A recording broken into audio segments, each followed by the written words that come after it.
बच्चों, अब फिर से जो है आपका कोरोना का संकट गहरा गया है। पूरे देश में कोरोना जो है भयंकर बीमारी के रूप में देश में बढ़ता जा रहा है।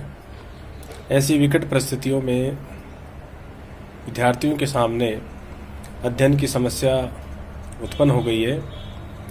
सरकार ने आप लोगों की सुविधा को देखते हुए कि बच्चों का जो अध्ययन है वो प्रभावित ना हो, इसके लिए फिर से ऑनलाइन मोड पर कक्षाएं प्रारंभ की गई हैं। उसी कड़ी में हम जो है वापस से अपना जो पाठ्यक्रम है उसके जो कुछ इम्पोर्टेंट टॉपिक्स हैं जो लगता है कि उन्हें वापस हमें देखना चाहिए, उनके ऊपर हम चर्चा प्रारंभ करेंगे। हमारा जो फर्स्ट ईयर जो चल रहा था, जिसमें हम भारतीय दर्शन कर चुके थे, पाश्चात्य दर्शन का कुछ भाग हो गया था। तो पाश्चात्य दर्शन के जो कुछ लगते हैं कि इनको भी हमें करना, वापस से जो है अध्ययन इनका करना चाहिए, उन पर हम लौटेंगे। तो आप देखेंगे कि बच्चों, देकार्त को हम लोग किए थे। बुद्धिवाद जो विचारधारा थी हमारी पाश्चात्य दर्शन में, बुद्धिवाद एक ऐसा सिद्धांत है जिसके अनुसार समस्त ज्ञान का एकमात्र स्रोत बुद्धि है, और वह समस्त ज्ञान को जन्म से ही जन्मजात प्रत्ययों में निहित मानता है, और ये जन्मजात प्रत्यय बुद्धि में विद्यमान रहते हैं। ये जन्मजात प्रत्यय कहीं बाहर से नहीं आते, अपितु मनुष्य जब जन्म लेता है तो जन्म के साथ उसके मस्तिष्क में विद्यमान रहते हैं। इन्हीं जन्मजात प्रत्ययों में जो है देकार्त ने गणित के प्रत्यय, ईश्वर का प्रत्यय, आत्मा के प्रत्यय, इनके बारे में चर्चा की थी। उसी कड़ी को हम आगे बढ़ाते हुए जो है स्पिनोजा पे आएंगे कि स्पिनोजा जो है दूसरे बुद्धिवादी दार्शनिक हैं।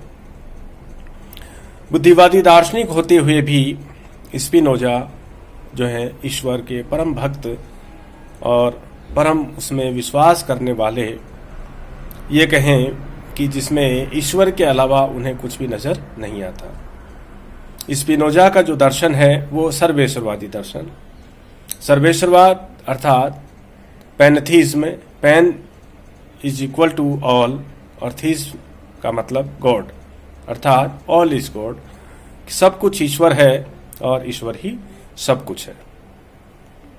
स्पिनोजा अपने दर्शन में जो एकमात्र जो द्रव्य है या एकमात्र जो तत्व है वो ईश्वर को ही मानते हैं। जहां हम देकार्त में द्रव्य की जब चर्चा कर रहे थे, उसकी तत्व मीमांसा को पढ़ा, तो देकार्त दो प्रकार के द्रव्य मान रहे थे, एक निरपेक्ष द्रव्य ईश्वर को और एक सापेक्ष द्रव्य। सापेक्ष द्रव्य में देकार्त ने मन और शरीर को माना था, और जहां स्पिनोजा पर आते हैं तो स्पिनोजा अपने दर्शन में केवल एकमात्र द्रव्य ईश्वर को स्वीकार करते हैं। इसी कारण स्पिनोजा का जो द्रव्य संबंधी विचार है वो है सर्वेश्वरवाद, कि सब कुछ ईश्वर है, ईश्वर के अलावा स्पिनोजा जगत में अन्य किसी तत्व की सत्ता को स्वीकार नहीं करते। अब ये ईश्वर जो है वो द्रव्य है। द्रव्य की यदि हम परिभाषा करें तो द्रव्य में स्वतंत्र अधिष्ठान है जो अपनी सत्ता के लिए किसी अन्य पर आश्रित नहीं है, अपितु जगत की समस्त वस्तुएं अपनी सत्ता के लिए इस ईश्वर के ऊपर आश्रित रहती हैं। तो इस द्रव्य रूपी ईश्वर की भी जो है स्पिनोजा अनेक प्रकार की विशेषताएं बताते हैं कि यह द्रव्य जो है अपने आप में स्वतंत्र है, अपने आप में अद्वितीय है। यह जगत का निर्माता है, जगत का कारण है, जगत का निमित्त कारण भी है, उपादान कारण भी है, अर्थात निमित्तोपादान कारण है। निमित्त इसलिए कि यह जगत का निर्माण करता है, उपादान इसलिए कि यह मटेरियल कहीं बाहर से नहीं लेता, अपितु अपने में से ही जगत का निर्माण करता है। इसलिए निमित्त और उपादान कारण दोनों है।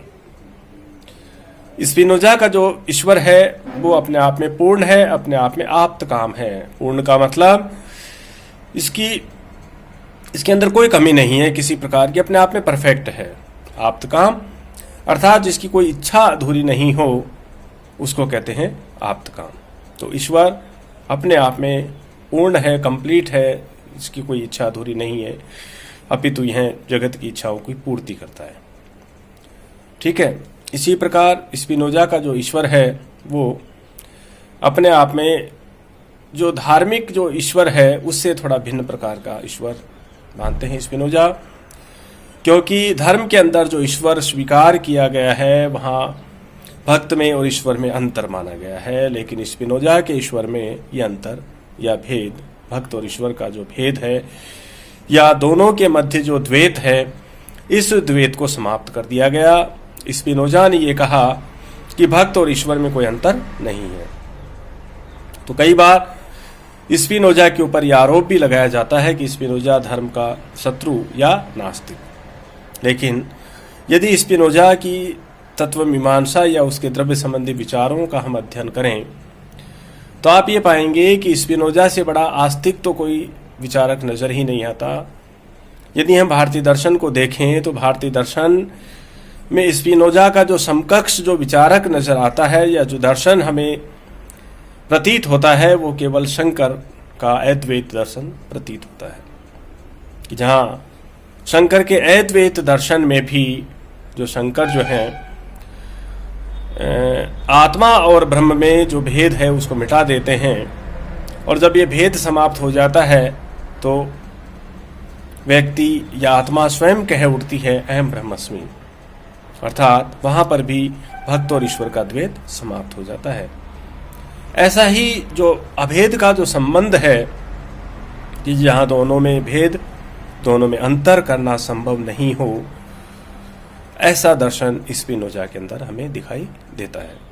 तो इसकी जो तुलना यदि हम कर सकते हैं किसी दर्शन के साथ स्पिनोजा की, तो वह है शंकर का अद्वैत दर्शन।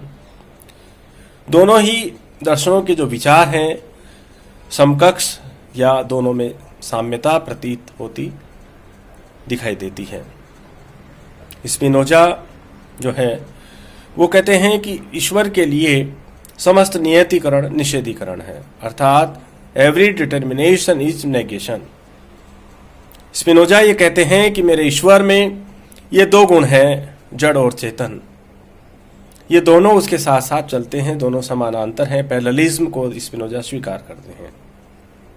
जहां हमने देकार्त के अंदर मन और शरीर के संबंध की समस्या को सुलझाने के लिए क्रिया प्रतिक्रिया का सिद्धांत पढ़ा था, वहीं स्पिनोजा अपने दर्शन में इस मन और शरीर के संबंध अर्थात जड़ और चेतन के मध्य जो उत्पन्न होती हुई समस्या है कि इन दोनों में टकराव, इन दोनों में संघर्ष क्यों नहीं होता, कैसे उत्पन्न नहीं होता, तो स्पिनोजा कहते हैं कि दोनों में समानांतर का संबंध है, अर्थात जहाँ जहाँ ईश्वर चलते हैं वहाँ वहाँ इसके दोनों गुण भी उसके साथ चलते हैं। ऐसे में इन गुणों में और किसी प्रकार का कोई संघर्ष, कोई टकराव उत्पन्न ही नहीं होता, क्योंकि ईश्वर इनकी राह को कहीं विचलित होने नहीं देता। ईश्वर के बिल्कुल जो है साथ साथ संतुलित रूप से ये दोनों गति करते हैं। तो स्पिनोजा का ये नया कॉन्सेप्ट समानांतरवाद का है, और ये पूछा जा सकता है आपसे समानांतरवाद है ना।